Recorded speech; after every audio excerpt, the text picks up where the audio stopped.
Muling nagkamali ang Europa sa isang napakalaking pagkakamaling didinggin sa kasaysayan. Kasunod ng Amerika, pinasabog ng European Union EU ang isang 50% na bomba ng taripa sa bayanihan superalloy ng Pilipinas at nagpahayag ng mapagmataas na tagumpay. Ngunit ang pagdiriwang na iyon ay mabilis na naging isang nakakapangilabot na hiyaw ng pag-asa. Nang huminto ang supply ng pambihirang alloy mula sa Pilipinas, ang halaga ng stock ng Benz at BMW, ang ipinagmamalaking tatak ng Alemanya, ay bumulusok pababa. Ang buong supply chain ng Europa ay nalumpo at ang puso ng industriya ng Alemanya ay huminto. Hindi pa ito ang katapusan. Sa sandaling sinaksak nila ang sarili nilang aorta, ang Pilipinas ay matagal nang nakahanda para sa isang perpektong kontra-atake bago pa man nila hilahin ang gatilyo. Ito ang kwento ng pagbagsak ng kahibangan ng mga politiko sa realidad ng ekonomiya, ang masakit na pagbaliktad ng sitwasyon na binitawan ng tahimik na Pilipinas. Ano ba talaga ang nangyayari sa likod ng tabing? Ako si Lucas Reyes, isang analyst sa Brussels Executive Commission, at ibubunyag ko na ngayon ang buong kwento. Isang desisyong pangkasaysayan. Umalagwa ang boses ng komisyoner sa buong gusali ng Berlaymont, ang punong tanggapan ng European Union. Sa ika-12 palapag, sa aking opisina, pinanood ko ang eksena sa aking monitor. Ako si Lucas Reyes, isang analyst sa Brussels Executive Commission. Walang humpay ang pagtama ng flash ng kamera. Niyakap na ng mga delegado ng Pransiya ang isa't isa sa harapang upuan. Ang kanilang mukha ay puno ng matinding kagalakan at pag-asa ang matagal na nilang lobbying ay sa wakas nagbunga. Idiniin ng komisyoner ang salitang European Steel Sovereignty. Ang mapanirang 50% na taripa sa Pilipinong alloy ay katumbas na ng ban sa importasyon. Pagkatapos ng anunsyo, nag-ingay ang opisina. Sumingkit si Felix, ang katabi ko, at kinindatan ako. Nakita mo, Luke? Ito ang politika. Magkakaroon ng malaking party ang mga kaibigan nating Pranses ngayong gabi. Si Chloe, na inilipat mula sa Directorate General for Economy and Industry, ay masayang sumagot. Sa wakas, nagpakita rin tayo ng lakas tulad ng Amerika. Sa totoo lang, sobrang dali lang kumita ng mga kumpanya sa Asya sa nakaraan. Wala ni isa sa mga kasamahan ko ang nagduda sa tagumpay ng Europa. Inakala nila na muling babangon ang luma at hindi na epektibong industriya ng bakal ng Pransiya. Ngunit hindi ako makasali sa kanilang kasiyahan. Para sa akin, ang kanilang pag-iingay ay tila pagpapakamatay sa bisperas ng libing. Mali si Felix. Hindi ito politika. Ito ay isang malinaw na pagtataksil. Hawak ko ang ulat na sinupil dahil sa hindi maipaliwanag na utos ng mga nakatataas noong nakaraang gabi. Ang pamagat, panganib sa supply chain ng industriya ng sasakyan ng Alemanya dahil sa bagong taripa. Ang core ng ulat ay 2 linya lamang. Una, ang susunod na henerasyon ng high-tensile automotive na bakal na ginagamit sa mga bagong electric vehicles ng German Big Three Benz, Volkswagen, BMW ay 100% umaasa sa supply mula sa Pilipinas. Pangalawa, ang mga alternatibong produkto mula sa Europa ay alinman sa hindi umaabot sa kinakailangang lakas o mas mahal ng 30% pataas. Konklusyon, kung ipapatupad ang taripa, ang gastos sa produksyon ng mga bagong German EV models ay tataas ng sobra, nahahantong sa ganap na pagkalumpo laban sa kompetisyon ng mababang presyo mula sa Tsina. Upang maisulat ang ulat na ito, gumawa ako ng 12-dosenang lihim na tawag sa mga production line managers sa Stuttgart at Wolfsburg. Nagmakaawa sila sa akin. Luke, hindi alam ng Brussels ang nangyayari sa ground. Kung wala ang alloy ng Pilipinas, kailangan naming itigil ang linya simula sa susunod na buwan. Hindi ito biro. Pakiusap, sabihin mo sa komisyoner. Ngunit ang kanilang pagmamadali ay natabunan ng matatamis na pondo ng lobby ng industriya ng bakal ng Pransiya. Pinatay ko ang monitor. Sa halip na ang makulay na ilaw ng press conference, tinitigan ko ang malamig na data table na lumitaw sa aking screen. Philtech Metals, PTM, Phil Mining Corp. Ang daan-daang numero na nagpapakita kung bakit hindi mapapalitan ang kanilang alloy. Ang bayanihan super alloy. Magaan ngunit kasing tibay ng diamond sa banggaan. Ang pambihirang katangian na iyon ay ang puso ng German engineering. Ngunit ngayon, pinutol ng European Union ang sarili nitong pangunahing ugat. Sa ngalan ng pagprotekta sa luma at mabagal na industriya, Sinunog nila ang buong pinakamaliwanag na kinabukasan ng ekonomiya ng Europa, ang industriya ng sasakyan. Ang tawanan ng mga kasamahan ko ay tila tinitos na malayo kong naririnig. May kakaiba akong lamig na naramdaman. Hindi lang ito isang pagkakamali sa patakaran. Kaninong utos kaya ang nagpawalang bisa sa aking ulat? Sapat ba talagang malakas ang lobby ng Pransiya? O may mas malaking bagay na hindi namin alam? Sumilip ako sa labas ng bintana. Ang kalangitan ng Brussels ay payapa, ngunit ang aking isip ay nagulo na ng paparating na bagyo. Ito ay simula pa lamang. Malinaw na bago pa maubos ang champagne ng mga politiko, hahampasin sila ng realidad ng mga numero. At ang unang hiyaw ng krisis ay sumabog hindi sa politikal na Brussels, kundi sa puso ng pera sa Frankfurt. Ang hiyaw na iyon ay dumating ng mas mabilis kaysa sa inaasahan. Eksaktong 17 minuto ang lumipas tumunog ang aking cellphone.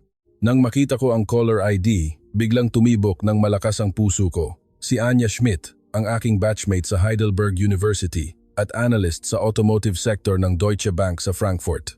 Ito ang unang pagkakataon na tumawag siya sa aking personal na numero habang oras ng trabaho. "Luke, buksan mo ang Bloomberg mo ngayon." Ang boses ni Anya ay tuluyan nang nawalan ng kalmado.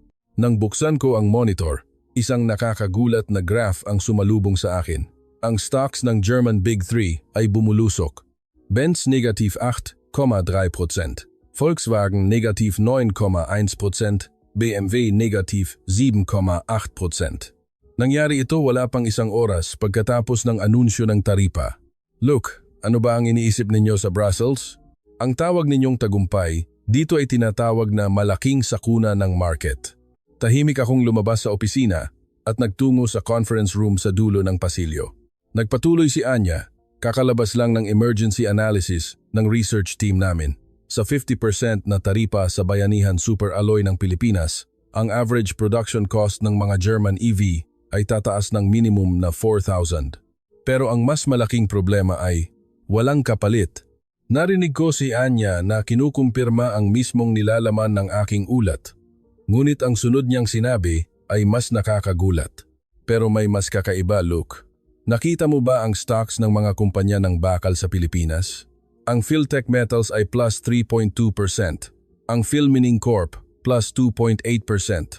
Paanong tumataas ang presyo ng kumpanyang binomba ng 50% na taripa? Kinumpirma ko ang mga numero. Isang phenomenon na walang lohika." Bumulong si Anya. "May dumating na report mula sa Asia desk namin ngayon. Ang mga malalaking brokerage sa Manila ay nagtaas ng strong buy rating sa PTM at PMC noong bisperas ng anunsyo ng taripa. Tila ba inaasahan nila ang lahat ng ito?" Sumabay ang kilabot sa aking likod. Alam ba ng Pilipinas? O may mas malaking diskarte silang iginuhit? "Anya, kumusta ang reaksyon ng mga kumpanya ng sasakyan sa Alemanya?" Panik? Ganap na panik. Kakatawag lang mula sa headquarters sa Stuttgart. Ang purchasing director ng Benz ay sumakay na ng eroplano patungong Maynila para sa emergency trip. Ganoon din ang Volkswagen. Pero ang nakakatawa, ang mga Filipino executive ay nagpapakalma sa kanila. "Huwag kayong mag-alala." Tumingin ako sa labas ng bintana. Ang payapang Brussels ay kabaligtaran ng larangan ng digmaan na ngayon ay financial market. "Luke, may isa pa. Kalalabas lang ng report ng Goldman Sachs. European Self-Infliction, the Philippine Tariff Paradox." Ayon sa analysis nila, ang pinakamalaking biktima ay ang industriya ng sasakyan ng Alemanya at ang pinakamalaking panalo sa long term ay ang mga kumpanya ng Pilipinas. Bakit? Ang taripa na ito ay nagbigay ng perpektong dahilan para sa Pilipinas na magtayo ng kanilang production sites sa loob ng Europa. Iiwas sa taripa habang direktang hinahawakan ang merkado ng Europa. Isang diskarte na isang bagsak, dalawang layunin. Sa sandaling iyon, nagsimulang magkabit ang mga puzzle pieces sa aking isip. Ang kalmadong reaksyon ng Pilipinas, ang pagtaas ng stock, ang pagpapatahimik sa mga kumpanyang Aleman, lahat ay tila isang kinakalkulang senaryo.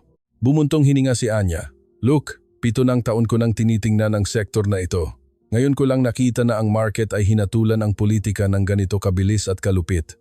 Ibinigay na ng Frankfurt stock market ang hatol. Binaril ng Europa ang sarili nitong paa. Pagbalik ko sa opisina, nagdiriwang pa rin ang mga kasamahan ko. Masaya sila dahil tumaas ng 15% ang stock ng ArcelorMittal ng Pransiya. Ngunit alam ko, habang nagdiriwang sila, ang mga hiyaw ay umaalingaw-ngaw sa Frankfurt, Stuttgart at Wolfsburg at malapit nang marating ang hiyaw na iyon sa Berlin. Hindi mananahimik ang gobyerno ng Alemanya. Anong card kaya ang ilalabas nila? At talagang inasahan ba ng Pilipinas ang lahat ng ito? Ang stock graph ng mga kumpanya ng alloy ng Pilipinas sa aking monitor ay tila isang V-sign ng tagumpay. Alam na ng market kung sino ang tunay na nanalo. Ang mga politiko lang sa Brussels ang hindi pa nakakaalam.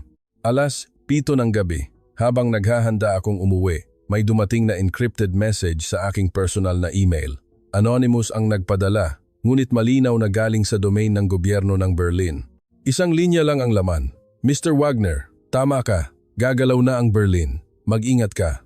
Hindi ako nakatulog ng gabing iyon. Ang babala ng Berlin ay umalingaw-ngaw sa aking isip. 10:32 ng gabi. Tumunog ang aking personal na cellphone. Blocked ang numero, ngunit may premonisyon na ako. Ang taong nagpadala ng encrypted message mula sa Berlin ay direktang makikipag-ugnayan sa akin. Mr. Wagner? Isang mababa, kalmadong boses. Tagahilagang Alemanya ang accent. Tawagin mo lang akong Anton. Nagtatrabaho ako sa German Ministry of Economy. Nabasa ko ang ulat mo, ang bersyon bago ito sinupil. Nanahimik ako. Hindi ko na tinanong kung paano niya nakuha ang ulat. Nagpatuloy si Anton, Mr. Wagner. Ang Brussels ay ganap ng hawak ng labi ng bakal ng Pransiya, ngunit may mas malaking problema. Hindi ito simpleng proteksyunismo. Ito ay planadong sabotahe laban sa industriya ng Alemanya. Anong ibig mong sabihin? Alam ng Pransiya na ang taripa na ito ay magiging nakamamatay sa industriya ng sasakyan ng Alemanya. Sa katunayan, iyon ang kanilang layunin, ang ibalik ang dominasyon sa ekonomiya ng Europa mula sa Alemanya pabalik sa Pransiya. Nalamigan ang aking likod, lalong bumaba ang boses ni Anton. Ngunit ang Pilipinas? Bakit sila napakatahimik? Bakit tumataas ang stocks ng PTM at PMC? Alam mo ba? May naganap na lihim na pulong kagabi sa pagitan ng ambassador ng Pilipinas sa Berlin at ng ating Minister ng Ekonomiya. Walang nakakaalam kung ano ang pinag-usapan sa loob ng 3 oras sa hotel suite. Ngunit pagkatapos ng pulong, ang sinabi ng minister sa aming staff ay, huwag maliitin ang Pilipinas. Mayroon na silang plano B. Naalala ko ang impormasyon ni Anya. Ang mga brokerage sa Maynila ay nagtaas ng buy rating bago ang anunsyo ng taripa. Ang mga kumpanya ng Pilipinas ay nagpapakalma sa mga kumpanyang Aleman. Nagpatuloy si Anton.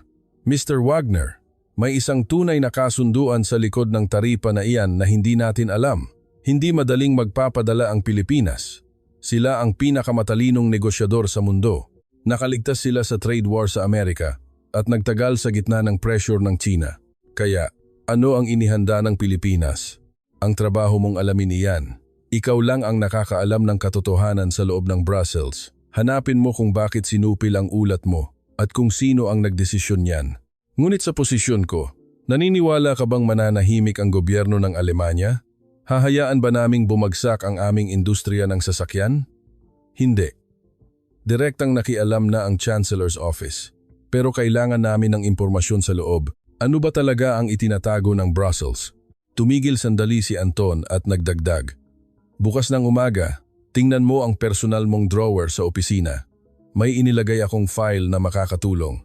At Mr. Wagner, mag-ingat ka. Hindi hahayaan ng mga lobbyist ng Pransiya ang sinumang humadlang sa kanilang plano. Naputol ang tawag. Tinitigan ko ang cellphone sa loob ng ilang sandali. Nakakagulat na direktang nakipag-ugnayan ang gobyerno ng Alemanya.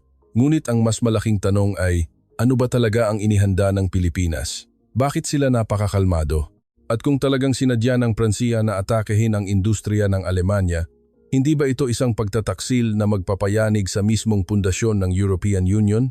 Ang Maynila ay payapa pa rin sa labas ng bintana, ngunit alam ko, sa ilalim ng payapang surface na ito, nagsisimula na ang isang malaking digmaang pang-ekonomiya. At ang tunay na mananalo ay baka hindi ang inaakala namin. Pagsapit ng susunod na araw, isang mas nakakagulat na katotohanan ang ilalatag sa harapan ko.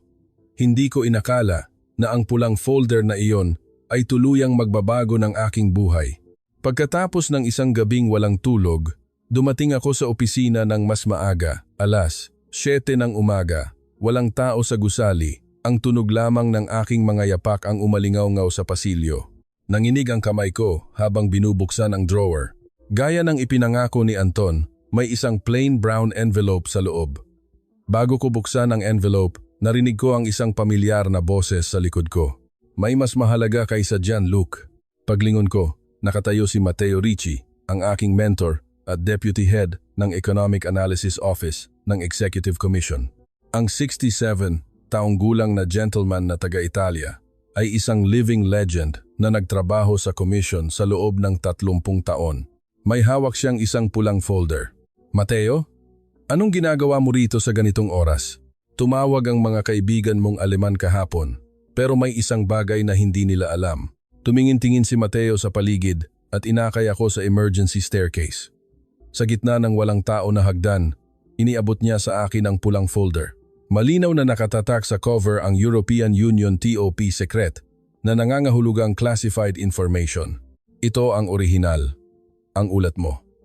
Hindi ang sinupil na bersyon, kundi ang eksaktong isinumite mo. Ngunit may additional data dito na hindi mo alam. Nang buksan ko ang folder, isang nakakagulat na graph ang sumalubong sa akin.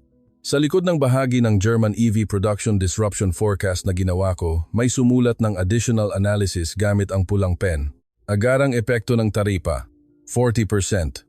Agad na paghinto sa German EV production line, 73%. Posibilidad ng ganap na paghinto sa loob ng 6 na buwan. Nagpaliwanag si Matteo sa mababang boses. Tinanggap ng economic modeling team ang ulat mo at gumawa ng mas malalim na analysis. Napakalaki ng resulta kaya't nag-utos ng ceiling ang Directorate General mismo. Ang paglalabas ng mga numerong ito ay maaaring maging dahilan upang umalis ang Alemanya sa European Union. Kung ganoon, bakit ipinilit pa rin ang taripa? Dumilim ang tingin ni Matteo. Direktang nakialam ang gobyerno ng Pransiya. Nagkaroon ng lihim na pulong si President Macron at ang komisyoner. Ipinilit nila ang steel tariff kapalit ng suporta sa kandidatura ng Pransiya para sa susunod na presidency ng European Council. Ngunit itinuro niya ang huling pahina ng folder. Isang dokumento na hindi ko pa nakikita, ang pamagat. Philippine Department of Trade and Industry, DTI. Unofficial Response Scenario. Ito ang internal document ng gobyerno ng Pilipinas na nakuha ng aming intelligence. 3 buwan na nilang inaasahan ang sitwasyong ito. At ang hindi ka pani-paniwala, tinitingnan nila ang taripa na ito bilang isang oportunidad. Nanginig ang kamay ko habang binabasa ang teksto. Ang Pilipinas ay gagamitin ang pagpataw ng taripa upang bigyang katwiran ang pagtatayo ng malalaking production facilities sa loob ng Europa. Nakakuha na sila ng mga sites sa Poland, Czech Republic at Hungary at nagpapatuloy na sa lihim na negosasyon sa mga kumpanya ng sasakyan ng Alemanya. Matteo, ito. Hindi ba't nangangahulugan na ganap na pinaglalaruan tayo ng Pilipinas? Hindi, Luke. Mas tumpak sabihin, ang Pransiya ay naghanda ng ban para sa sarili nilang maliit na interes at ganap na binaligtad ng Pilipinas ang board na iyon. Sa chess, tinatawag itong gambit, isang estratehiya ng pagsasakripisyo ng maliit na piece upang dominahin ang buong laro. Binalikan ni Matteo ang folder at nagbabala. Ang dokumentong ito ay hindi opisyal na umiiral, ngunit kailangan mong malaman ang katotohanan. Sinubukan ng Pransiya na protektahan ang kanilang industriya ng bakal sa pamamagitan ng pagsasakripisyo sa Alemanya, ngunit sa huli, ibibigay nila ang buong Europa sa Pilipinas. Kung ganoon, wala na tayong magagawa. Nakahagis na ang dice, ngunit maaari mong itala ang lahat ng prosesong ito. Kailangang matuto ang Europa mula sa pagkakamaling ito balang araw. Pagkaalis ni Matteo, nanatili ako sa kinatatayuan ko. Nagkasundo ang lahat ng puzzle pieces sa aking isip. Ang pagtataksil ng Pransiya, ang krisis ng Alemanya, at ang perpektong kontra-atake ng Pilipinas. Ang lahat ay isang domino effect na nagsimula sa isang desisyon sa taripa. Malapit nang sumabog ang Alemanya at ang pagsabog na iyon ay magpapayanig sa mismong European Union. Eksaktong 3 oras ang lumipas, sumabog ang bombang iyon sa Stuttgart. Alas 10:30 ng umaga, biglang tumahimik ang buong opisina. Lahat ng kawani ay nakatutok sa kani-kanilang monitor. May isang bagay na unprecedented ang nangyayari sa Stuttgart, Alemanya. Ang mga Chief Executive Officer, CEO, ng Mercedes-Benz, Volkswagen at BMW ay magkakasamang nakatayo sa press conference room. Ito ang unang pagkakataon sa kasaysayan ng industriya ng sasakyan ng Alemanya na magkasama ang mga pinuno ng Big Three upang magbigay ng anunsyo. Ang kanilang ekspresyon ay seryoso, tulad ng mga nagluluksa. Si Ola Källenius ng Benz ang unang nagsalita. Ngayon, kailangan naming ipahayag ang pinakamahirap na desisyon sa kasaysayan ng industriya ng sasakyan ng Alemanya. Dahil sa desisyon ng European Union na ipataw ang taripa sa alloy ng Pilipinas, simula sa susunod na buwan, ihihinto namin ang lahat ng production lines ng mga bagong electric vehicles. Nag-ingay ang conference room. Ang mga flash ng kamera ay tila bagyo. Nagpatuloy si Oliver Blume ng Volkswagen. Hindi ito simpleng babala. Ang inventaryo ng Bayanihan Superalloy ng Pilipinas ay uubusin sa loob ng eksaktong 3 linggo. Wala kaming alternatibo. Sa huli, ibinagsak ni Oliver Zipse ng BMW ang bomba. Nagpapadala kami ng ultimatum sa European Union Executive Commission. Kung hindi babawiin ang taripa sa loob ng 72 oras, seryoso naming isasaalang-alang ang paghinto ng lahat ng bagong pamumuhunan sa Europa at ang paglilipat ng mga production sites sa Amerika at Asia. Nang umere ang video ng press conference na ito, nagbago ang atmosfera sa Alemanya. Hindi ito tinanggap bilang simpleng economic news, kundi bilang isang deklarasyon ng digmaan na nagbabanta sa buhay ng bawat mamamayan. Sa SNS, ang hashtag na #Ukraine at #StopGermanHeart ay agad na naging trending topic. Ang comment section, NJ Maga News Site at online bulletin board ay napuno NJ Galit. Pinino namin ang aming teknolohiya para gumawa ng pinakamahusay na sasakyan sa mundo. Tapos sisirain lang ito ng mga opisyal sa Brussels dahil lang sa nanlalait sila sa bakal ng Pransiya. Mula sa isang active line worker sa Stuttgart. Kahit hindi ako nag-aral ng ekonomiya, alam ko. Ang paggawa ng Benz gamit ang mababang kalidad na bakal ay parang pagpilit sa isang chef na gumawa ng pagkain gamit ang bulok na sangkap. Sinong magbabayad ng €50,000 para sa ganoong kotse? Sa huli, ang mga Chinese EV makers lang ang makikinabang mula sa isang ordinaryong mamamayan sa Frankfurt. Sa labas ng headquarters ng BMW sa Munich, libu-libong empleyado ang kusang nagtipon habang lunch break, nagsasagawa ng tahimik ngunit mabigat na protesta. Ang kanilang placard ay nakasulat, "Philippine alloy is our job. French politics is our enemy." Isang matandang lalaki na ininterview ng lokal na TV ang nagsalita sa nanginginig na boses. Ang anak ko, ang apo ko, lahat sila ay nagtatrabaho sa Volkswagen. Kung titigil ang pabrika na ito, mamamatay ang aming bayan.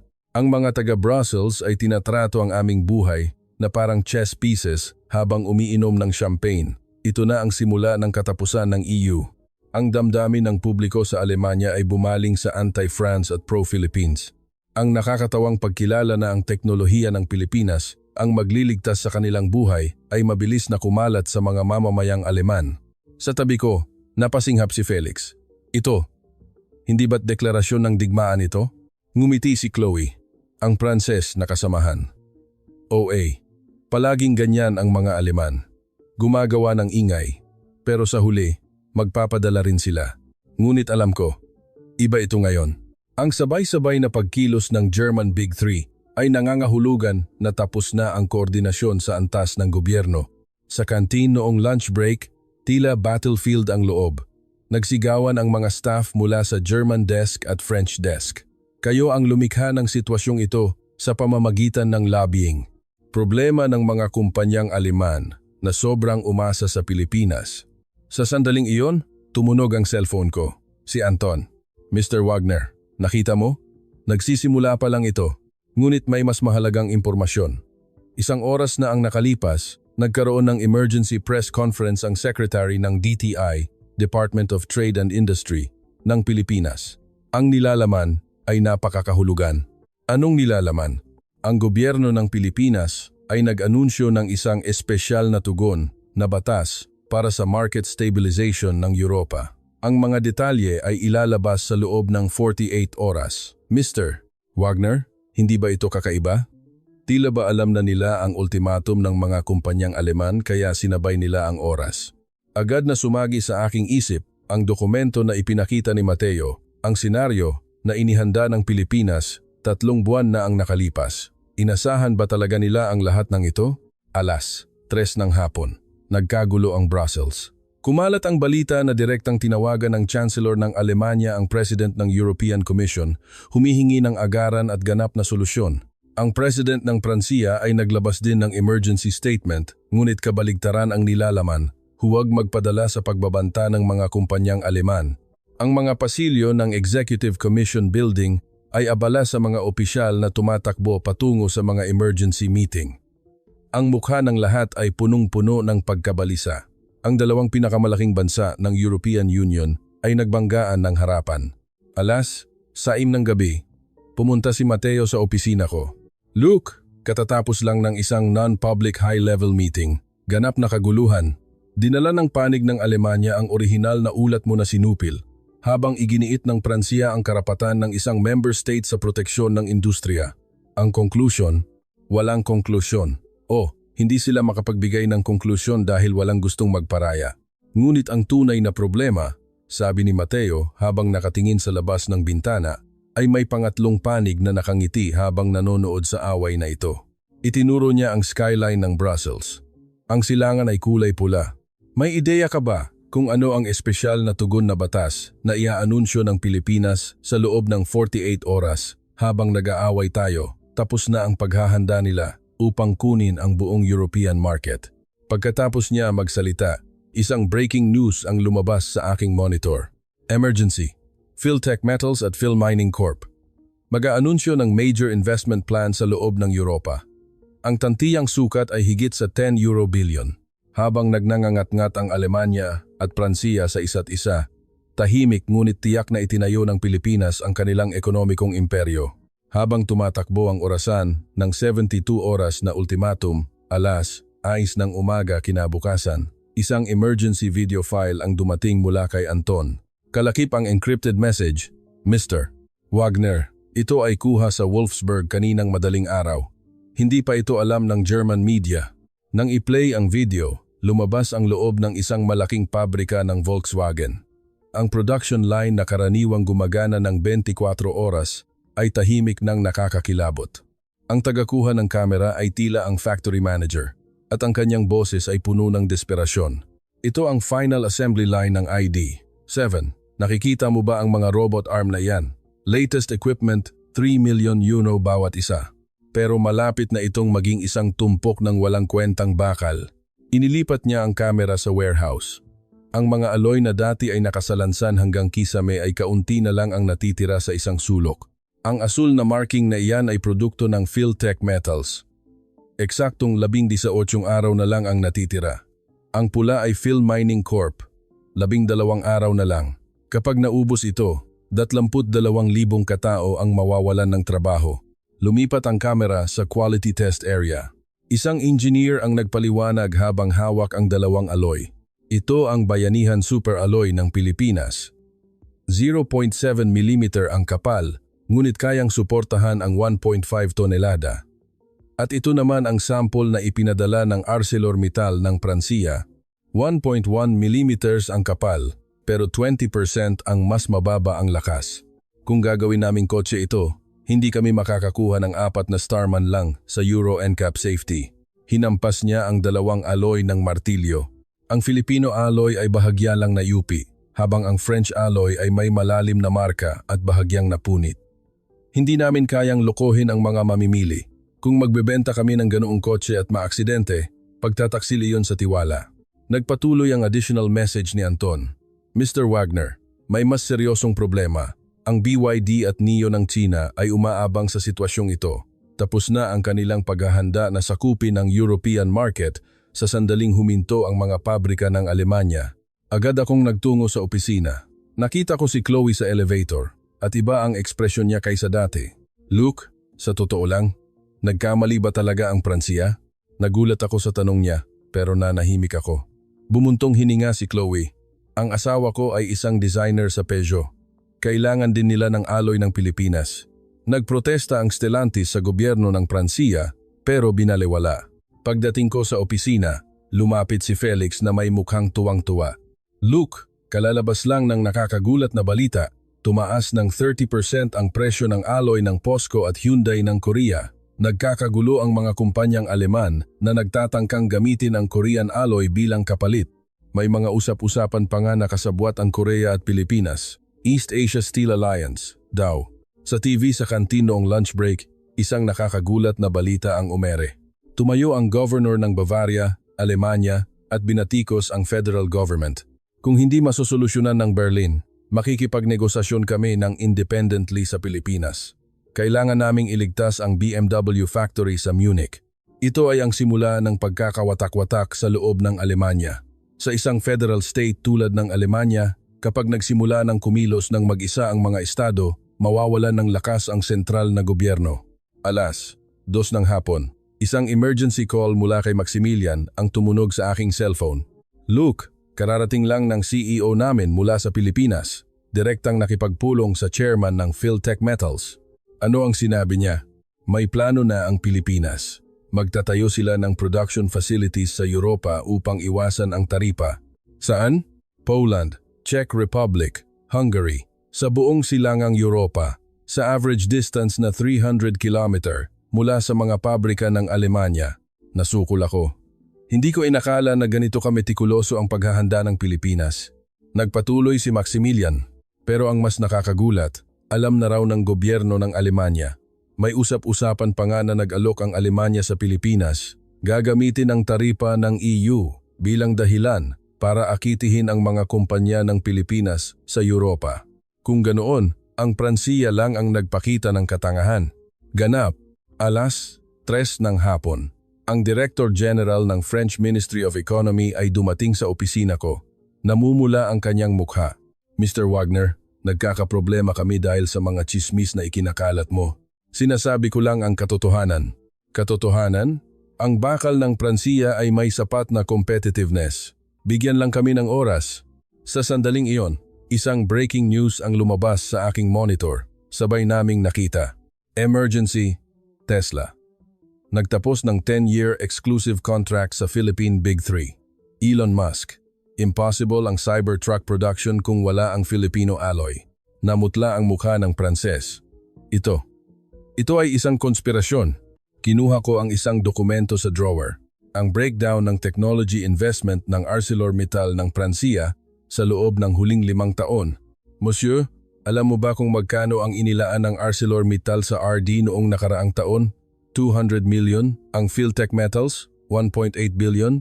9 beses ang pagkakaiba. Ang teknolohiya ay hindi binibili gamit ang pera at oras. Ginagawa ito gamit ang akumulasyon at paniniwala. Aabutin ng minimum na 15 taon para maabutan ng Pransiya ang Pilipinas. Sinubukan niyang sumagot, ngunit isa pang breaking news ang lumabas. Volkswagen Labor Union, 30,000 katao. Nagdeklara ng strike. Ibalik ang importasyon ng Philippine alloy. Sinundan ito ng strike declaration ng labor unions ng Benz at BMW. Isang unprecedented na sitwasyon kung saan tumigil ang buong industriya ng sasakyan ng Alemanya. Tinalikuran ako ng Pranses. Ang kanyang likod ay mukhang maliit. 6:00 ng gabi. Pumunta si Mateo sa opisina ko. Luke, kalalabas lang ng informal high-level meeting. Nagbigay ng ultimatum ang Alemanya. Kung hindi babawiin ang taripa sa loob ng 48 oras, ihihinto nila ang pagbibigay ng kontribusyon sa EU. Mawawala ang 30% ng budget ng EU. Paralisado ang European Union. Tumingin siya sa labas ng bintana. Sinusubukan ng Pransiya na sirain ang buong European Union dahil sa kasakiman. At sa mga guhong iyon, magtatayo ng bagong imperyo ang Pilipinas. 9:00 ng gabi. Ang huling message mula kay Anton, 3 oras mula ngayon, magkakaroon ng espesyal na anunsyo ang gobyerno ng Pilipinas. Ang nilalaman ay nakakagulat. Hindi lang sila magtatayo ng mga factory, lilikha sila ng bagong pamantayan para sa industriya ng bakal, metal ng Europa. At ang kanilang partner ay Alemanya. Umupo ako sa harap ng monitor, naghihintay sa anunsyo ng Pilipinas. Malapit ng ganap na magbago ang economic order ng Europa. Gumagapang ang dambuhalang alon ng Pilipinas sa crack na nilikha ng kasakiman ng Pransiya. Nang papalapit na ang hating gabi, may mga paputok na sumabog sa kalangitan ng Brussels. Hindi ko alam kung anong pagdiriwang iyon, ngunit para sa akin, tila ito ang libing ng isang lumang panahon. Ang araw kung kailan hinukay ng Europa ang sarili nitong libingan at ang Pilipinas ay handa nang itayo ang kanilang bandila sa ibabaw ng libingan na iyon. Censored. Summary. Sa pagpupulong ng European Union, pinilit ng Alemanya at ng karamihan ng mga bansa ang Pransiya na bawiin ang taripa. Itinayo ng Pilipinas ang mga production base sa silangang Europa, Poland, Czech, Hungary at binuo ang Central European Manufacturing Alliance. Bilang resulta, ang industriya ng bakal ng Pransiya ay bumaba at Philtech Metals ang nagpuno ng puwang na nagpapatibay sa posisyon ng Pilipinas sa Europa. Ito ang tala ng nakakagulat na 48 oras na direktang nasaksihan ni Lucas Reyes, analyst sa European Union Executive Commission, kung paano bumalik ang 50% na taripa na nagsimula sa ngalan ng pagprotekta sa sariling industriya bilang isang bumerang. At kung paano ginawang oportunidad ng Pilipinas ang krisis, ang diskarte na handang magdusa ng maliit na pagkawala upang makita ang mas malaking larawan, ang pagiging matiyaga na tahimik na naghahanda habang naghihintay sa pagkakamali ng kalaban, at ang malikhaing pag-iisip na ginawang opportunity ang krisis. Ito ang tunay na lakas ng industriya ng Pilipinas.